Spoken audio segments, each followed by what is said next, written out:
ಸುವರ್ಣ ಸೌಧ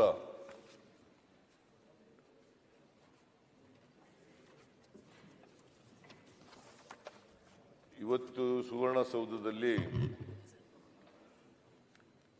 ನಿಮ್ಮ ಅಧ್ಯಕ್ಷತೆಯಲ್ಲಿ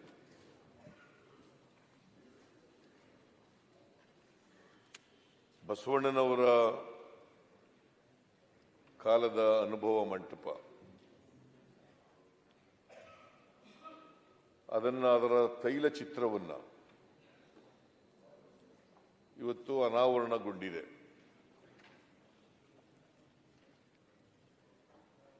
ನನ್ನ ಸೌಭಾಗ್ಯ ಅಂತ ತಿಳ್ಕೊಂಡಿದ್ದೀನಿ ನಾನು.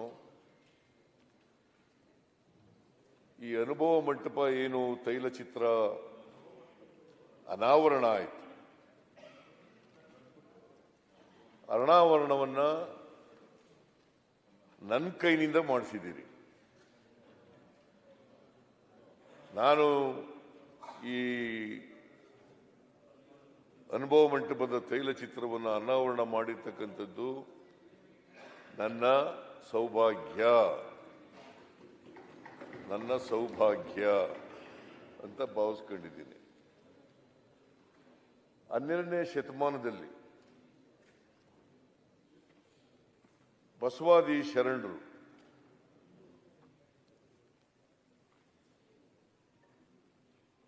ಒಂದು ಸಾಮಾಜಿಕ ಕ್ರಾಂತಿಯನ್ನ ಈ ನಾಡಿನಲ್ಲಿ ಮಾಡಿದರು.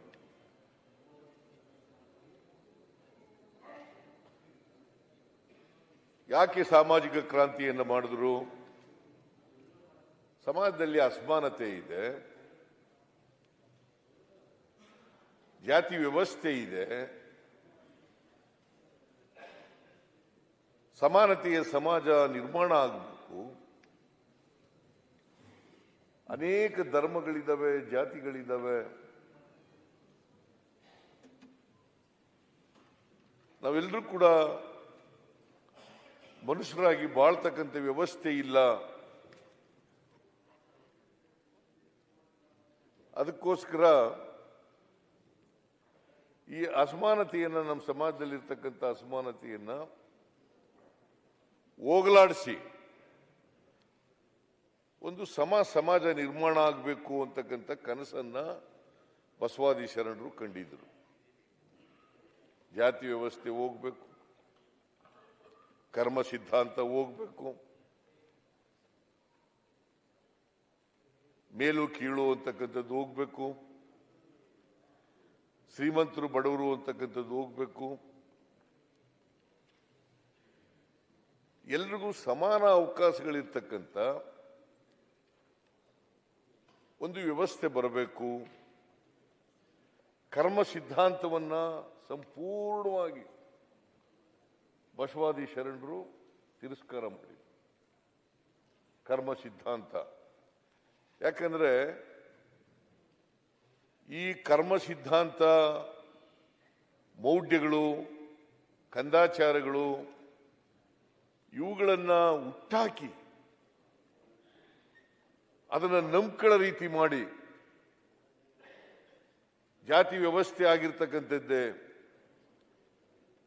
ಅಸಮಾನತೆ ನಿರ್ಮಾಣ ಆಗಿರ್ತಕ್ಕಂಥದ್ದೇ, ಮೇಲು ಕೀಳು ಆಗಿರ್ತಕ್ಕಂಥದ್ದೇ, ಅದು ಧರ್ಮ ಅಲ್ಲ. ಬಸವಾದಿ ಶರಣರು ಬಹಳ ಸುಲಭವಾಗಿ ಧರ್ಮವನ್ನು ವ್ಯಾಖ್ಯಾನ ಮಾಡಿದ್ರು. ಏನಪ್ಪಾ ಅಂತಂದ್ರೆ, ದಯೆಯಿಲ್ಲದ ಧರ್ಮ ಯಾವುದಯ್ಯ? ದಯೆಯಿಲ್ಲದ ಧರ್ಮ ಯಾವುದಯ್ಯ? ದಯೆಯೇ ಧರ್ಮದ ಮೂಲವಯ್ಯ. ದಯೆಯೇ ಧರ್ಮದ ಮೂಲವಯ್ಯ. ಬಹಳ ಸುಲಭವಾಗಿ ಧರ್ಮವನ್ನ ವ್ಯಾಖ್ಯಾನ ಮಾಡಿ ಎಲ್ಲ ವಿದ್ಯಾವಂತರಿಗೆ, ಅವಿದ್ಯಾವಂತರಿಗೆ, ಶೂದ್ರ ಜನಾಂಗದವರಿಗೆ, ಅಸ್ಪೃಶ್ಯ ಜನಾಂಗದವರಿಗೆ ಅರ್ಥ ಆಗೋ ರೀತಿಯಲ್ಲಿ ಹೇಳಿದ್ರು. ಯಾರು ಕೂಡ ಹುಟ್ಟುವಾಗ ಅಸ್ಪೃಶ್ಯರು ಅಲ್ಲ, ದಲಿತರು ಅಲ್ಲ, ಹಿಂದುಳಿದವರು ಅಲ್ಲ, ಅಲ್ಪಸಂಖ್ಯಾತರು ಅಲ್ಲ, ಮುಂದುವರೆದವರು ಅಲ್ಲ, ಹಿಂದುಳಿದವರು ಅಲ್ಲ. ಆಮೇಲೆ ಈ ಪ್ರತಿಭೆ ಹೆಂಗೆ ಗುರುತಿಸ್ತಾ ಇದ್ರು ಅಂತಂದ್ರೆ ಜಾತಿ ಆಧಾರದ ಮೇಲೆ ಪ್ರತಿಭೆ ಗುರುತಿಸೋದು. ಇವ ಅಸ್ಪೃಶ್ಯ ಜಾತಿಗೆ ಸೇರಿದವನ, ದಲಿತ ಜಾತಿಗೆ ಸೇರಿದವನ, ಹಿಂದುಳಿದ ಜಾತಿಗೆ ಸೇರಿದವನ, ಅಲ್ಪಸಂಖ್ಯಾತ ಜಾತಿಗೆ ಸೇರಿದವನ, ಅಥವಾ ಮೇಲ್ಗಡೆ ಸಮಾಜದಲ್ಲಿ 4 ವರ್ಣಗಳಿದ್ದಾವಲ್ಲ, ಈ 4 ವರ್ಣಗಳಲ್ಲಿ ಇದನ್ನು ನಂಬಿಸ್ಬಿಟ್ಟಿದ್ರು. ಈ 4 ವರ್ಣ, ಮೇಲ್ಗಡೆ ಬ್ರಾಹ್ಮಣರು, ಕೆಳಗಡೆ ವೈಶ್ಯರು, ಅದರ ಕೆಳಗಡೆ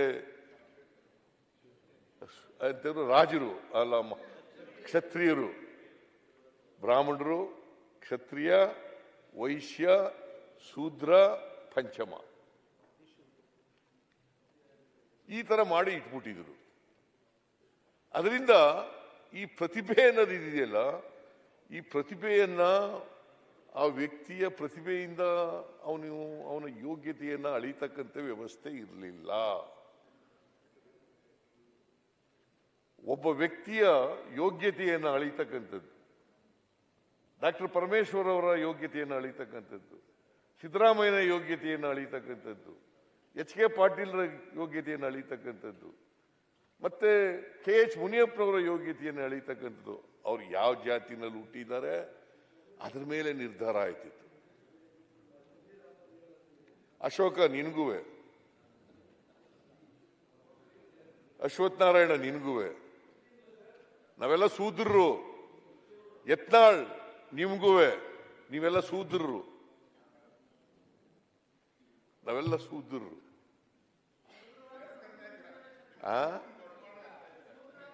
ರಿಸರ್ವೇಶನ್ ಅಪ್ಲೈ ಶೂದ್ರನ ಇಲ್ವೋ? ಶೂದ್ರನ ಇಲ್ವೋ? ಶೂದ್ರ, ಅದಕ್ಕೆ ನಾವು ರಿಸರ್ವೇಶನ್ ಶೂದ್ರ. ಪರಮೇಶ್ವರ್ ಒಪ್ಕೊಂಡಂಗಿದ್ರೆ ಎಲ್ಲ ನಾವೆಲ್ಲ ಒಪ್ಕೊಂಡೆ ಮಾತಾಡೋದು. ಆಯ್ತು, ನಾವೆಲ್ಲ ಶೂದ್ರರು ಅಂತ ಅನ್ನೋದೇ ಒಪ್ಕೊಂಡೇ ಮಾತಾಡೋದು. ನಾವೆಲ್ಲ ಶೂದ್ರರು. ಈ ಜಾತಿಯ ಆಧಾರದ ಮೇಲೇನೆ ಶ್ರೇಷ್ಠತೆ ಕಳಪೆ ತೀರ್ಮಾನ ಆಯ್ತಿತ್ತು. ಅದಕ್ಕೆ ಬಸವಾದಿ ಶರಣರು ಇವೆಲ್ಲ ಈ ನಂಬಿಕೆಗಳಿದಾವಲ್ಲ, ಇವೆಲ್ಲ ಸರಿ ಇಲ್ಲ. ಅದಕ್ಕೆ ಕುವೆಂಪು ಏನ್ ಹೇಳ್ತಾರೆ ಗೊತ್ತಾ? ಏನ್ ಹೇಳಿದ್ರು ಹೇಳಿ? ಕುವೆಂಪು ಹುಟ್ಟುವಾಗ ಪ್ರತಿಯೊಬ್ಬರು ಕೂಡ ವಿಶ್ವಮಾನವರಾಗಿ ಹುಟ್ಟುತ್ತಾರೆ. ಪ್ರತಿಯೊಬ್ಬರ ಮಗು ಕೂಡ ಹುಟ್ಟುವಾಗ ವಿಶ್ವಮಾನವರಾಗಿ ಹುಟ್ಟುತ್ತವೆ. ಬೆಳೀತಾ ಬೆಳೀತಾ ಬೆಳೀತಾ ನಮ್ಮ ಜಾತಿ ವ್ಯವಸ್ಥೆಯ ಪರಿಣಾಮವಾಗಿ ಅಲ್ಪಮಾನವರಾಗ್ಬಿಡ್ತಾರೆ. ಅದಕ್ಕಿಂತ ಕನಕದಾಸರು ಕುವೆಂಪು ಅವರು ಹೇಳಿದ್ದು. ಕನಕದಾಸರು ಹೇಳೋರು. ಅದಕ್ಕೆ ಬಸವಣ್ಣವ್ರು ಏನ್ ಹೇಳಿದ್ರು ಗೊತ್ತಾ? ಇವನಾರವ ಎಂದು ಎನಿಸದಿರಯ್ಯ, ಇವ ನಮ್ಮವ ಎಂದೆನಿಸಯ್ಯ, ನಿನ್ನ ಮನೆಯ ಮಗನೆಂದೆನಿಸಯ್ಯ ಕೂಡಲ. ನಿನಗೆ ಕನಕದಾಸರು ಏನ್ ಹೇಳಿದ್ರು ಗೊತ್ತಾ? ಕುಲವೆಂದು ಒಡೆದಾಡದಿರಿ, ಕುಲದ ನೆಲೆಯವರು ಬಲ್ಲಿರ ಬಲ್ಲಿರ ಬಲ್ಲಿರ. ಅದು ನಿಮ್ಗೆ ಹೇಳಿದ್ ಸರ್, ಅದು ನಿಮ್ಗೆ ಹೇಳಿದ್ರು. ಅಹಿಂದ ಎಲ್ಲ ಮಾಡ್ತಾ ಇದ್ದೀರಲ್ಲ, ಅದು ನಿಮ್ಗೆ ಹೇಳಿದವರು ಮಾಡಬೇಡಿ ಅಂತ. ಈಗ ಜಾತಿ ರಹಿತವಾದಂತ ಸಮಾಜ ಆಗ್ಬೇಕು ಅಂತ ಕನಕದಾಸರು ಹೇಳಿದ್ರು. ಎಲ್ಲ ದಾರ್ಶನಿಕರು ಹೇಳಿರೋದು, ಎಲ್ಲ ಧರ್ಮಾಧಿಕಾರಿಗಳು ಹೇಳಿರೋದು. ಯಾರು ಹೇಳಿದ್ದಾರೆ ನೋಡೋಣ? ಯಾರು ಹೇಳಿದ್ದಾರೆ ಅಂತಂದ್ರೆ ಪಟ್ಟಭದ್ರ ಹಿತಾಸಕ್ತರು ಮಾತ್ರ ಹೇಳಿರೋದು. ಯಾರು ಪಟ್ಟಭದ್ರ ಹಿತಾಸಕ್ತರು ಇದರಿಂದ ಜಾತಿ ವ್ಯವಸ್ಥೆಯಿಂದ ಲಾಭ ಪಡ್ಕೋಬೇಕು ಅಂತ ಇದ್ದಾರಲ್ಲ, ಅವರು ಮಾತ್ರ ಜಾತಿ ಬಗ್ಗೆ, ಧರ್ಮದ ಬಗ್ಗೆ ಅದನ್ನ ಪ್ರತಿಪಾದನೆ ಮಾಡ್ತಕ್ಕಂಥವ್ರು ಅವ್ರು ಮಾತ್ರ. ಅದರಿಂದ ಮಾನ್ಯ ಅಧ್ಯಕ್ಷರೇ, ಈ ಅನುಭವ ಮಂಟಪ ಇದೆಯಲ್ಲ, ನಾವು ಇದನ್ನ ಇವತ್ತಿನ ಪ್ರಜಾಪ್ರಭುತ್ವ ವ್ಯವಸ್ಥೆ ಇವತ್ತೇನು ನಾವು ನೋಡ್ತಾ ಇದ್ದೀವಿ, by the people, of the people, for the people ಅಂತ ನಾವೇನು ಕರಿತೀವಿ. ಪ್ರಜಾಪ್ರಭುತ್ವನ ಜನರಿಂದ ಜನರಿಗೋಸ್ಕರ ಜನರಿಗಾಗಿ, ಜನರಿಂದ ಜನರಿಗೋಸ್ಕರ ಜನರಿಗಾಗಿ ಈ ಪ್ರಜಾಪ್ರಭುತ್ವ ನಾವು ಒಪ್ಕೊಂಡಿದ್ದೀವಿ. ಇವತ್ತು ಪ್ರಜಾಪ್ರಭುತ್ವ ಒಪ್ಕೊಂಡು ಅದರ ಆಧಾರದ ಮೇಲೆ ಇವತ್ತು ನಮ್ಮ ಸರ್ಕಾರಗಳು ಸ್ವಾತಂತ್ರ್ಯ ಬಂದ ಮೇಲೆ ನಡ್ಕೊಂಡು ಬರ್ತಾ ಇದ್ದಾವೆ. ಈ ಪ್ರಜಾಪ್ರಭುತ್ವದ ವ್ಯವಸ್ಥೆ ಬಸವಾದಿ ಶರಣರ ಕಾಲದಲ್ಲೇ ಇತ್ತು, ಅದನ್ನೇ ಇವತ್ತು ನಾವು ಅನುಭವ ಮಂಟಪ ಅಂತ ಹೇಳೋದು. ಆಗ್ಲೇನೆ ಪಾರ್ಲಿಮೆಂಟ್, ಇವತ್ತಿನ ನಾವು ಪಾರ್ಲಿಮೆಂಟ್ ಅಂತ ಕರಿತೀವಲ್ಲ, ವಿಧಾನಸಭೆ ಅಂತ ಕರಿತೀವಲ್ಲ, ವಿಧಾನ ಪರಿಷತ್ ಅಂತ ಕರಿತೀವಲ್ಲ, ಇದನ್ನೇ ಅನುಭವ ಮಂಟಪ. ಅನುಭವ ಮಂಟಪ ಅದರ ಅಧ್ಯಕ್ಷರಾಗಿದ್ದವ್ರು ಯಾರು? ಈಗ ನಿಮ್ಮ ಸ್ಥಾನ ಇದೆಯಲ್ಲ, ಕೂತ್ಕೊಂಡಿದ್ದೀರಲ್ಲ ನೀವು. ಅಲ್ಲಮ ಪ್ರಭು ಅತ್ಯಂತ ತಳ ಸಮುದಾಯಕ್ಕೆ ಸೇರಿದಂಥವರು ಅದರ ಅಧ್ಯಕ್ಷರಾಗಿದ್ರು. ದೊಡ್ಡ ಜ್ಞಾನಿ, ದೊಡ್ಡ ಜ್ಞಾನಿ. ಅವರು ಅಧ್ಯಕ್ಷರಾಗಿ ನಿಮ್ಮ ಪೀಠದಲ್ಲಿ ಅವ್ರು ಕೂತಿರ್ತಿದ್ರು. ಆಗ ಅಲ್ಲಮ ಪ್ರಭು ಅವರು ಕೂತಿರ್ತಿದ್ರು. ಅದನ್ನ 812ನೇ ಶತಮಾನದಲ್ಲಿ ಬಸವಾದಿ ಶರಣರು ಇದ್ದದ್ದು. ಅದನ್ನ ನಾವು ಇವತ್ತು ಸ್ವಾತಂತ್ರ್ಯ ಬಂದ ಮೇಲೆ ಇವತ್ತಿನ ಆಧುನಿಕ ಭಾರತದಲ್ಲಿ, ಆಧುನಿಕ ಜಗತ್ತಿನಲ್ಲಿ ನಾವು ಪ್ರಜಾಪ್ರಭುತ್ವದ ರೀತಿಯಲ್ಲಿ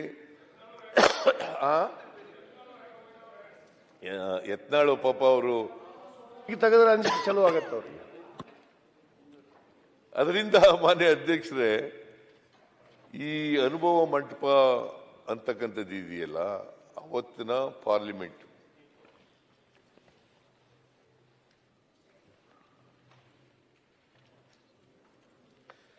ಈ ಅಲ್ಲಂ ಪ್ರಭು ಯಾವ ಜಾತಿಗೆ ಸೇರಿದವರು ಅನ್ನೋದ್ರ ಬಗ್ಗೆ ಸ್ವಲ್ಪ ವಿವಾದ ಇದೆ. ನಟವರ ಜನಾಂಗದವ್ರು ಅಂತ ಹೇಳ್ತಾರೆ ಸರ್, ನಟವರ ಜನಾಂಗದವ್ರು ಅಂತ ಯಾರಿಗೂ ಗೊತ್ತಿಲ್ಲ ಸರ್, ಯಾರಿಗೂ ಗೊತ್ತಿಲ್ಲ. ಸುಮ್ನೆ ಊಹೆ ವಿವಾದ ಇದೆ ಅಂತ ಹೇಳಿದೆ ನಾನು. ಪ್ರಭುಗಳು ಎಲ್ಲಿಂದ ಬಂದರು ಹೇಳಪ್ಪ ಇಲ್ಲಿ, ಜಾತಿ ಯಾರಿಗೂ ಗೊತ್ತಿಲ್ಲ. ಆಯ್ತು, ಮತ್ತೆ ಸಾಮಾನ್ಯವಾಗಿರ್ತಕ್ಕಂಥ ಬೆಲ್ಲದವರು ಭಾಳ ಪ್ರಸಿದ್ಧ ನಾಡಿನಿಂದ ಬಂದವರು, ಧಾರವಾಡದಿಂದ ಬಂದವರು. ಅನುಭವ ಮಂಟಪ ಆಗಲಿ ಬಸವಣ್ಣ ಆಗಲಿ ಅವ್ರ ಬಗ್ಗೆ ಅತ್ಯಂತ ದೊಡ್ಡ ಸಂಶೋಧನೆ ಹಾಗೂ ಪ್ರಕಟಣೆ ಆಗಿದ್ದು. ಜಗತ್ತಿಗೆ ಬಸವನನ್ನು ಇವತ್ತು ಯಾರಾದರೂ ಪರಿಚಯಿಸಿದರೆ ಅದು ಧಾರವಾಡ ಕರ್ನಾಟಕ ವಿಶ್ವವಿದ್ಯಾಲಯ. ಆ ನೆಲದಿಂದ ಬಂದವರು ನೀವು. ಅದಕ್ಕೆ ನಾನು ಎದ್ದು ನಿಂತೆ. ಅಲ್ಲಂ ಪ್ರಭುಗಳ ಬಗ್ಗೆನೂ ಸಹಿತ ಕಲಬುರ್ಗಿಯವರ ಸಂಶೋಧನೆ ಆಗಲಿ, ಆರ್ ಸಿ ಹಿರೇಮಠರವರ ಸಂಶೋಧನೆ ಆಗಲಿ, ಇವೆಲ್ಲವುಗಳಿಂದ ಅವರು ಅತ್ಯಂತ ಕೆಳ ಸಮುದಾಯಕ್ಕೆ ಸಂಬಂಧಪಟ್ಟವರು ಅನ್ನೋದು, ದೊಡ್ಡ ಜ್ಞಾನಿಗಳು ಅನ್ನೋದಂತೂ ಸ್ಥಿರಪಟ್ಟಿದೆ. ಓಕೆ, ಆಯ್ತು, ಚರ್ಚೆ ಬೇಡ. ಹೇಳಲಿಕ್ಕೆ ಯಾವ ಸಮುದಾಯ ಅಥವಾ ಯಾವ ಊರಿನಿಂದ ಬಂದರು ಇವೆಲ್ಲದ್ರ ಬಗ್ಗೆ ರಿಸರ್ಚ್ ಮಾಡು, ಕೂತ್ಕೊಳ್ಳಿ. ಈಗ ಧರ್ಮದ ಬಗ್ಗೆ ಈಗ ಮಾನ್ಯ ಅಧ್ಯಕ್ಷರೇ, ಅಲ್ಲಂ ಪ್ರಭು ಅವರು ತಳ ಸಮುದಾಯದವರು ಅಂತಕ್ಕಂಥದ್ರ ಬಗ್ಗೆ ವಾದ ವಿವಾದಗಳಿಲ್ಲ. ಆದರೆ ಯಾವ ಜಾತಿಗೆ ಸೇರಿದವರು ಅಂತಕ್ಕಂಥದ್ರ ಬಗ್ಗೆ ವಿವಾದಗಳಿಲ್ಲ. ಆದರೆ ಅತ್ಯಂತ ತಳ ಸಮುದಾಯಕ್ಕೆ ಸೇರಿದವರನ್ನ, ಅಲ್ಲಂ ಪ್ರಭು ಅವರನ್ನ ಅನುಭವ ಮಂಟಪದ ಅಧ್ಯಕ್ಷರನ್ನಾಗಿ ಮಾಡಿದ್ರು ಬಸವಣ್ಣವರು. ಬಸವಣ್ಣವರ ನೇತೃತ್ವದಲ್ಲಿ ಈ ಅನುಭವ ಮಂಟಪ ನಡೀತಾ ಇತ್ತು. ಇದರಲ್ಲಿ ಎಲ್ಲ ಜಾತಿಯ ಜನ, ಎಲ್ಲ ವರ್ಗದ ಜನ ಮತ್ತೆ ಮಹಿಳೆಯರೂ ಕೂಡ ಇದರಲ್ಲಿ ಪಾಲ್ಗೊಳ್ತಾ ಇದ್ರು. ಈಗ ಅಕ್ಕಮಹಾದೇವಿ ಇದರಲ್ಲಿ ಇರ್ತಿದ್ರು. ಬಹಳ ಜನ ಶರಣರು, ಮಹಿಳಾ ಶರಣೀಯರು ಅವರು ಕೂಡ ಇರ್ತಿದ್ರು.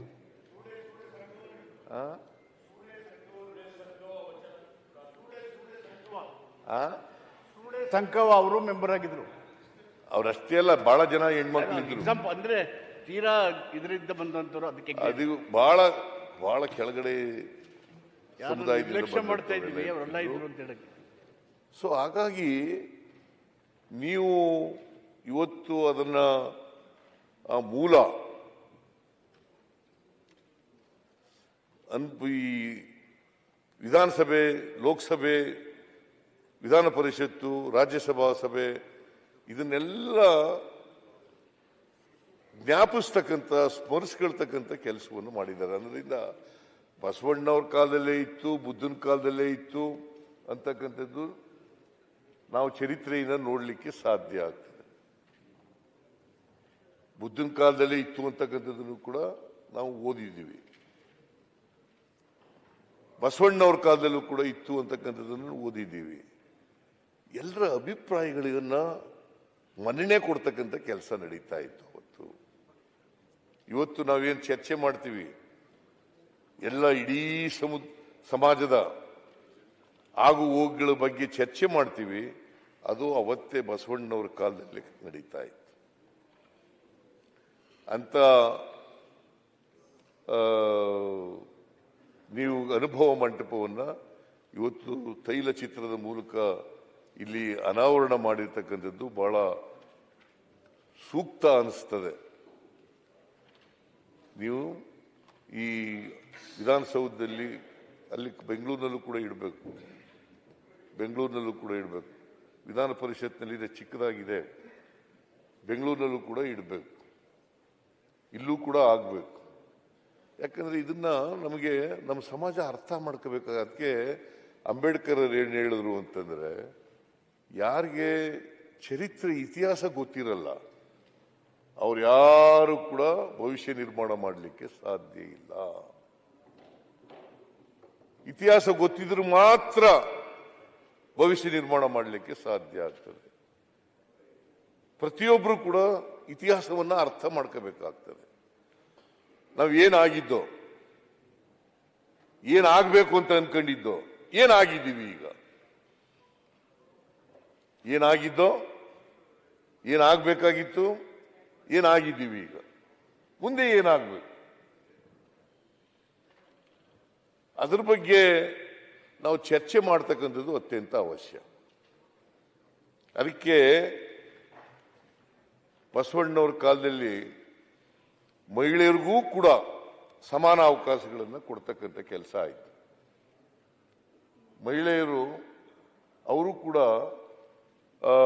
ಲೋಹಿಯಾ ಕಾಲದಲ್ಲಿ ಮಹಿಳೆಯರು ಕೂಡ ಬಹಳ ಹಿಂದುಳಿದವರು ಅಂತ ಮಹಿಳೆಯರಿಗೂ ಕೂಡ ಮೀಸಲಾತಿ ಕೊಡ್ತಕ್ಕಂಥ ಕೆಲಸವನ್ನು ಮಾಡ್ತಾ ಇದ್ರು. ಈಗಲೂ ಅದಕ್ಕೆ ಮಹಿಳೆಯರು ಕೂಡ ಶೂದ್ರ ರೀತಿಯಲ್ಲೇ ಅಕ್ಷರ ಸಂಸ್ಕೃತಿಯಿಂದ ವಂಚಿತರಾಗಿದ್ರು. ಅವ್ರು ಯಾರು ಕೂಡ ಅಕ್ಷರ ಸಂಸ್ಕೃತಿಗೆ ಒಳಪಡ್ತಕ್ಕಂಥ ಕೆಲಸ ಆಗ್ತಾ ಇರಲಿಲ್ಲ. ಒಂದು ಕಾಲ ಇತ್ತು, ಸಂಸ್ಕೃತ ಕಲ್ತ್ರೆ, ಸಂಸ್ಕೃತ ಕೇಳಿದ್ರೆ ಅವರ ಕಿವಿನಲ್ಲಿ ಕಾದ ಎಂತದು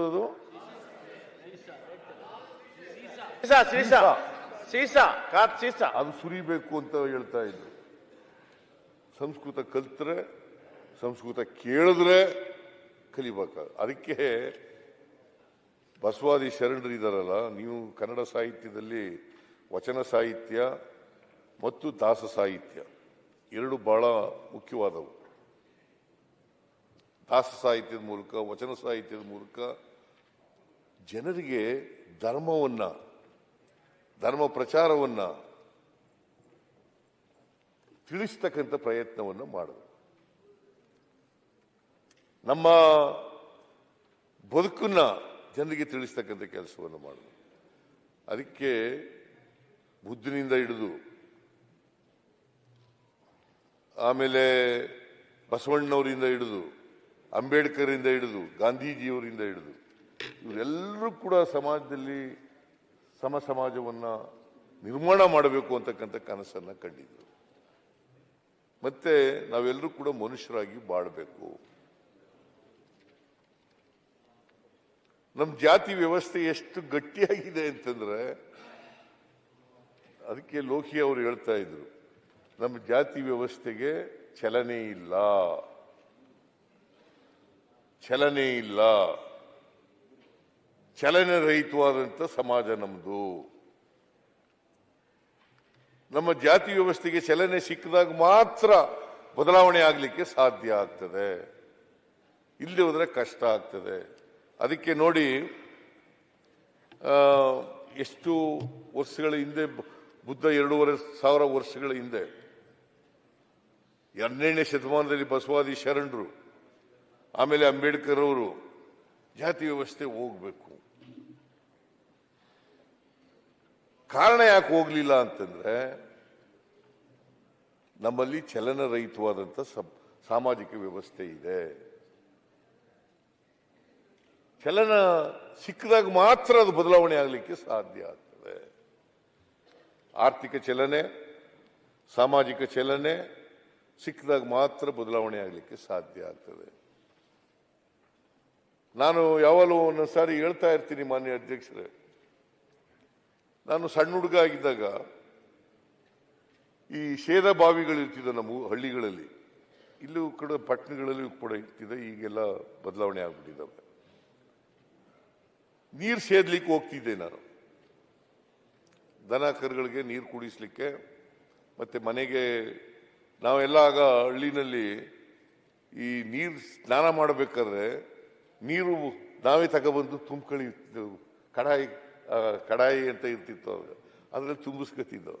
ನಾವೇ ಬೆಂಕಿಯಾಗಿ ಕಾಯಿಸ್ಕೊಂಡು ಸ್ನಾನ ಮಾಡ್ತಕ್ಕಂಥ ಪರಿಸ್ಥಿತಿ ಇರ್ತಿತ್ತು. ನೀರು ಸೇದಕ್ಕೆ ಹೋಯ್ತಿದ್ದೆ ಬಾವಿಗೆ. ಅಲ್ಲಿ ಗುಬ್ಬಚ್ಚಿಗಳೆಲ್ಲ ಸೇರ್ಕೊಂಡು, ಬೇರೆ ಪಕ್ಷಿಗಳೆಲ್ಲ ಸೇರ್ಕೊಂಡು ಎಲ್ಲ ಕಸ ಸೇರಿಸ್ಬಿಡೋವು. ಆ ಕಸ ಎಲ್ಲ ನೀರನ್ನೆಲ್ಲ ಮುಚ್ಕೊಬಿಡೋದು. ನಾವೇನ್ ಮಾಡ್ತಿದ್ದ, ಆ ಕಸ ಎಲ್ಲ ಪಕ್ಕಕ್ಕೆ ಸರ್ಕೊಳ್ಳಿ ಅಂತೇಳಿ ಬಿಂದಿಗೆನ ಮೇಲೆ ಕೆಳಗೆ ಮೇಲೆ ಕೆಳಗೆ ಮಾಡೋದು. ಅದು ಕಸ ಎಲ್ಲ ಸರಿ ಕಳೆದು ಆಮೇಲೆ ನೀರು ತಗೊಳ್ಳೆವು. ನಮ್ಮ ಜಾತಿ ವ್ಯವಸ್ಥೆ ಹೆಂಗಾಗಿದೆ ಅಂತಂದ್ರೆ, ಬುದ್ಧ ಇರ್ಬೋದು, ಬಸವ ಇರ್ಬೋದು, ಅಂಬೇಡ್ಕರ್ ಇರ್ಬೋದು, ಗಾಂಧಿ ಇರ್ಬೋದು, ಎಲ್ಲ ಸುಧಾರಣೆ ಮಾಡಕ್ಕೆ ಪ್ರಯತ್ನ ಮಾಡಿದಾಗ ಸ್ವಲ್ಪ ಆ ಕಸ ಎಲ್ಲ ಸರಿತದೆ, ಮತ್ತೆ ಸೇರ್ಕೊಂಡ್ಬಿಡ್ತದೆ. ಸ್ವಲ್ಪ ಹೊತ್ತಾದ್ಮೇಲೆ ನೋಡಿದಾಗ ಆ ಕಸ ಎಲ್ಲ ಮತ್ತೆ ಸೇರ್ಕೊಂಡ್ಬಿಡೋದು. ಆ ಥರ ನಮ್ಮ ಸಮಾಜ ಆಗ್ಬಿಡ್ತದೆ. ಅದಕ್ಕೆ ಜಾತಿ ವ್ಯವಸ್ಥೆ ಅಷ್ಟು ಸುಲಭವಾಗಿ ಹೋಯ್ತಾ ಇಲ್ಲ. 850 ವರ್ಷಗಳ ಹಿಂದೆ ಇವ ನಾರವ, ಇವ ನಮ್ಮವ ಅಂತ ಹೇಳಿದ್ರು ಕೂಡ ಈ ವಚನ ಹೇಳ್ತಾರೆ, ಆಮೇಲೆ ನೀ ಯಾವ ಜಾತಿಯವನು ಅಂತ ಕೇಳ್ತಾರೆ.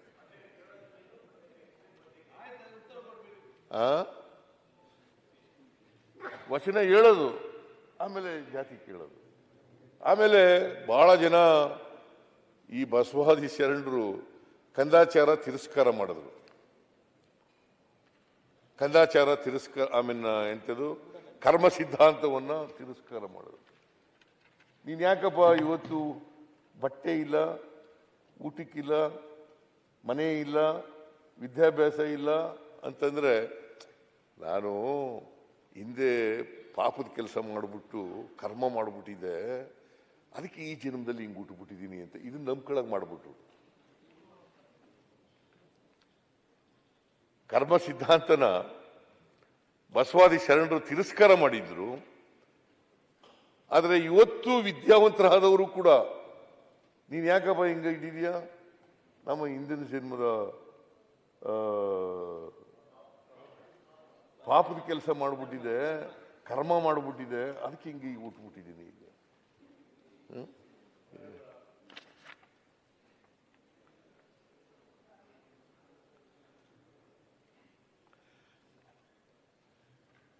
ಈ ಬಾಲ ಹಿಂಗೆ ಹುಟ್ಟುಬಿಟ್ಟಿದ್ದೀನಿ. ಅದಕ್ಕೆ ಬಸವಾದಿ ಶರಣರು ಹೇಳಿದ್ರು, ಸ್ವರ್ಗನೂ ಇಲ್ಲ, ನರಕನೂ ಇಲ್ಲ. ಅಯ್ಯ ಎಂದರೆ ಸ್ವರ್ಗ, ಎಲ್ಲವೋ ಎಂದರೆ ನರಕ ಅಂತ ಹೇಳಿದ್ರು. ಅಯ್ಯ ಅಂದರೆ ಸ್ವರ್ಗ, ಎಲ್ಲವೋ ಎಂದರೆ ನರಕ. ಏನಪ್ಪ ಆದ್ರೆ ಸ್ವರ್ಗ, ಸಿದ್ದರಾಮಯ್ಯ ಆದ್ರೆ ಕರ್ನಾಟಕ ಸ್ವರ್ಗ. ನಾನು ಇದ್ರ ಬಸವಣ್ಣನ ಬಗ್ಗೆ ಮಾತಾಡಕ್ ಹೋದ್ರೆ ಗಂಟೆ ಆಗ್ಬಿಡ್ತದೆ ಮಾನ್ಯ ಅಧ್ಯಕ್ಷರೇ. ನೀವು ಒಳ್ಳೆ ಕೆಲಸ ಮಾಡಿದ್ರಿ ಇವತ್ತು. ಇದು ಯಾವತ್ತೂ ಆಗ್ಬೇಕಾಗಿತ್ತು, ನಿಮ್ಮ ಕಾಲದಲ್ಲಿ ಆಗಿರ್ತಕ್ಕಂಥದ್ದು ಬಹಳ ಸಂತೋಷದ ವಿಚಾರ. ಅದಕ್ಕೋಸ್ಕರ ನಿಮಗೆ ನಾನು ಅಭಿನಂದನೆಗಳನ್ನು ಸಲ್ಲಿಸಲಿಕ್ಕೆ ಬಯಸ್ತಾ ಇದ್ದೇನೆ.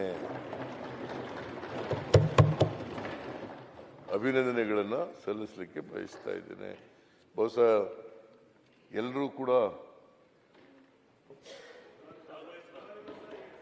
ಆಮೇಲೆ ಈ ಪೀಠ ಇದೆಯಲ್ಲ, ನಿಮ್ಮ ಪೀಠ, ಅದನ್ನು ಬದಲಾಯಿಸಿ ಅದಕ್ಕೆ ಕೆಂಗಲ್ ಹನುಮಂತಯ್ಯನವರು ಯಾವ ಉದ್ದೇಶ ಇಟ್ಕೊಂಡು ಪೀಠ ತಯಾರು ಮಾಡಿದ್ರು ಅದೇ ರೀತಿಯಲ್ಲಿ ಮಾಡಿದ್ದೀರಿ ಅಲ್ವಾ? ಎಂಥದ್ದು ಬೀಟೆ ಮರ, ಬೀಟೆ ಮರ, ಮತ್ತೆ ಎಂಥದ್ದು ರಾಷ್ಟ್ರಕೂಟ ಮತ್ತೆ ಹೊಯ್ಸಳರು ಅವ್ರು ಇಟ್ಕೊಂಡಿದ್ದಂಥ ಚಿಹ್ನೆಯನ್ನ ನೀವು ಇಟ್ಕೊಂಡಿದ್ದೀರಿ, ಇದರಲ್ಲಿ ಬರಗ್ ಮಾಡಿದ್ದೀರಿ, ಲಾಂಛನ ಮಾಡಕ್ ಮಾಡಿದ್ದೀರಿ. ಬಹಳ ಸಂತೋಷ. ಪೀಠ ಬದಲಾವಣೆ ಮಾಡಿರ್ತಕ್ಕಂಥದ್ದು, ಮತ್ತೆ ಇವತ್ತು ಅನುಭವ ಮಂಟಪ ಅದರ ತೈಲ ಚಿತ್ರವನ್ನು ಅನಾವರಣ ಮಾಡಿರ್ತಕ್ಕಂಥದ್ದು, ಇಲ್ಲಿ ಸುವರ್ಣಸೌಧದಲ್ಲಿ ಇರಿಸಿರ್ತಕ್ಕಂಥದ್ದು ಬಹಳ ಯೋಗ್ಯವಾಗಿದೆ. ಅದು ಇಡೀ ಪ್ರಜಾಪ್ರಭುತ್ವವನ್ನು ಪ್ರತಿಬಿಂಬಿಸ್ತದೆ ಅಂತಕ್ಕಂಥ ಮಾತುಗಳನ್ನು ಹೇಳಿ ನಿಮಗೆ ಮತ್ತೊಮ್ಮೆ ಅಭಿನಂದನೆಗಳು ಹೇಳಿ ಧನ್ಯವಾದಗಳನ್ನು ಹೇಳಿ ನನ್ನ ಮಾತುಗಳನ್ನು ಮುಗಿಸ್ತೇನೆ. ಪ್ರತಿಪಕ್ಷ ನಾಯಕ, ಈಗ ಬಹಳಷ್ಟು ಜನ ಇದರಲ್ಲಿ ಮಾತಾಡಲಿಕ್ಕೆ ಬಹಳ ಆಸಕ್ತಿ ಇದೆ, ಅರ್ಥ ಆಗ್ತದೆ.